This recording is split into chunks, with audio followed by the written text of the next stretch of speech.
Hi, I'm John Norris, and welcome to One by One with New Kids on the Block.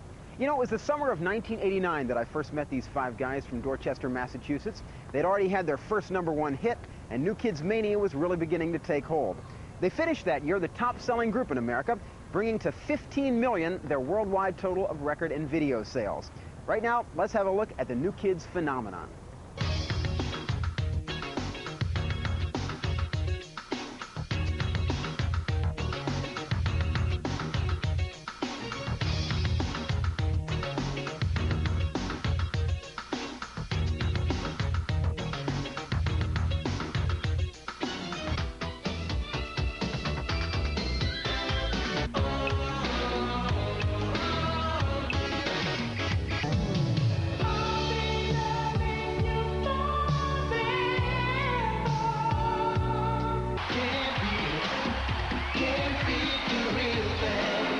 All right, well, despite all of that, earlier in 1990, some people were saying that New Kids had peaked, that their 15 minutes of fame was over.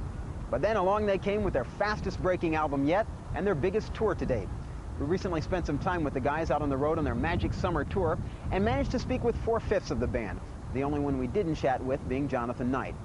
So we're going to get started with the guy who, for my money, represents the spirit and the energy of this group, Donnie. He's also the new kid who's been the subject of some rumors in recent months. I'm not one to put much stock in what the tabloids have to say. I mean, I've seen this in like, 3 or 4 different places over the last 2 months. You know, Donnie is leaving New Kids. Donnie's thinking about leaving New Kids. Is this totally not right? No, I think, well, first of all, there's so much stuff in all the tabloids and everywhere that, I mean, you know, a lot of people are going to believe a lot of stuff that they hear, but no, it's not true. I don't have any plans on going anywhere, you know. And I think where people get them things is because it's like, see, like our image is so like different from what we really are, you know what I'm saying? It's like, I mean, we're just very positive-minded people, you know. We're not goody two-shoes, we're not angels, we're not kids who are bred to be role models and nothing like that. We're just positive-minded people. And, you know, when people see, like, me on the street, a lot of people are surprised by what they see. You know, I'm not out there doing drugs or drinking and stuff like that. But I mean, I grew up in the streets of Boston. And when you grow up in the streets of Boston, you learn to not take no crap, you know what I'm saying? Right. And when people see me on the street, they expect me to be running around, you know, hiding behind my bodyguards and this and that. And, you know, a lot of dudes want to try and take shots at us. And I don't go for it, you know. And I think people grab at maybe my outspokenness and my difference than, say, the rest of the guys in the group. And it's just an easy thing to get. But, I mean, the guys in the group and myself, we all just act like ourselves. And, you know, I think just me being a little bit different than the rest of the guys is just easy to pick at. As you said before, you guys, it's important to you that you just positive people, and if you project a positive image, great, you know. How adamant are you that the people around you in your organization are as positive and live the way you live in terms of drug-free, basically in a positive kind of way? I mean, there's times, you know, if the show's over and stuff, you see a lot of the roadies in the bar and stuff like that. That's fine. You know what I'm saying? That's their right to do that, you know. It's just that just the way I live doesn't make the way somebody else lives wrong, you know what I'm saying? And I've never tried to say that somebody else is wrong for living the way they want to live. You know, a lot of people in my family, brothers and sisters, had drug problems, you know what I'm saying? And that taught me lessons, you know? And that's kind of why it irritates me when people say that New Kids speak against drugs and this and that, but they don't know what they're talking about. Man, I grew up with drugs all around me, not only in the streets, but in my own family. You know, so I definitely know what I'm talking about. Wasn't the temptation there for you? Yeah, the temptation was definitely there for me. You know, and when I was young, I experimented with things. But I think seeing my family go down taught me a lesson, you know. And that's why I just try and just let people know that that's how I feel about it now. I know that one of the big issue of concern to a number of artists this year, and I'm not sure how involved in it New Kids have been, is the environment.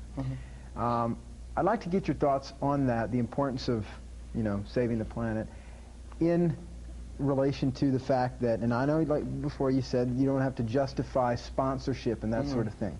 But if there's one company that has been the target of environmentalists. It's this one right here. And do you have any thoughts on the fact that... Yeah, well, actually, I'll say this. John Knight, for starters, was very, very strongly, you know, talking to McDonald's about the environment, you know, about the styrofoam boxes, this and that. And we all talk to them about it.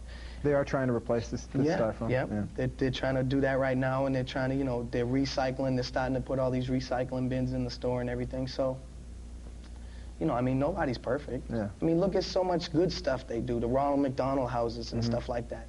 And they're always doing stuff like basketball leagues and this and that. I mean, McDonald's does so much positive stuff, you know, for kids and for everyone in general. I mean, you know, and for them to just show that they are concerned about the environment themselves was good enough for me. Yeah. It seemed to me that in terms of, I don't know how much you guys really care at this point about critical acceptance, you know, or more serious music acceptance. I mean, how important is that kind of acceptance to you? The fact that Chuck D comes out in several interviews and says he is a fan of you guys and respects you and that sort of thing, that must make you feel good. It definitely makes me feel good. This is where it gets tough for me because, you know, when I walk through, like, the streets of a town or something, not just talking about critics, I mean, critics are everywhere. Regular people on the street are critics themselves. When I walk through the streets of a town and there's a couple of kids on the corner who are, like, trying to put down the new kids, you know, and I walk over to them, and I mean, I'll get in a fist fight with them right there on the street. And people will say, Donnie, you know, don't go to their level, you know, you're a millionaire, this and that. Don't worry about what people say about you. You shouldn't care. But the thing is, I do care, you know what I'm saying? I mean, I think everyone in the world cares about how people feel about them in one way or another, you know what I'm saying? And I care. That's how I am. I'm not going to try and say, hey, I got $1 million, you can talk about me all you want, because that's not how I am. If you're trying to, you know, to insult me and stuff, I'm going to stand up for myself no matter what. And as far as critics go, you know, writers and stuff like that, I mean, they have a job to do, and I don't necessarily agree with it, but as long as they write out of knowledge and not out of ignorance, you know, if a critic comes to the show and sees it and says, hey, you know, the show wasn't that good, I'll respect that because they came and seen it. But most of the stuff I read, man, people have never even talked to us, met us, seen us, or nothing. And that I can't accept. That's just ignorance.